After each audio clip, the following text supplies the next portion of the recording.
குறிஞ்சிப்பாடி தொகுதியில் திமுக சார்பில் போட்டியிடும் அமைச்சர் எம்.ஆர்.கே. பன்னீர்செல்வம் திமுகவிற்கு ஓட்டு போடுவது புண்ணியமான செயல் என்று தெரிவித்தார்.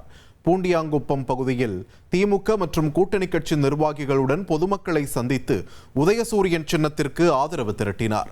அப்போது பேசிய அவர் திமுகவிற்கு அளிக்கும் ஒவ்வொரு வாக்கும் புண்ணியமானது என்று கூறினார். மேலும் அரசு பள்ளி மாணவர்களுக்கான காலை உணவு திட்டம் 8ஆம் வகுப்பு வரை விரிவுபடுத்தப்பட்டுள்ளதாக சுட்டிக்காட்டினார். எனவே உதயசூரியன் சின்னத்திற்கு வாக்களித்து தன்னை வெற்றி பெறச் செய்யுமாறு அவர் கேட்டுக்கொண்டார். நீங்க ஓட்டு போடுவது ஒரு புண்ணியமான செயல். காலை உடனே 6ஆவது படிக்கிற மாணவர்லாம் இல்ல 5ஆவது வரைக்கும். இப்ப நீங்க சூரியனுக்கு ஓட்டு போட்டீங்கன்னா 8ஆவது வரைக்கும் படிக்கிற உங்க வீட்டுக்குள்ளேயே காலை உணவு சாப்பிடுகிற ஒரு வாய்ப்பு உருவாக்கப்படுது. அதுக்கு இங்க முதலமைச்சர் அறிவிச்சிருக்கார். நாங்கள் ஆட்சி பொறுப்பேற்று மீண்டும் பொறுப்பேற்ற பிறகு நாங்கள் 8ஆவது வரை படிக்கின்ற பிள்ளைகளுக்கு காலை உணவு தட்டு வழங்குவோம்.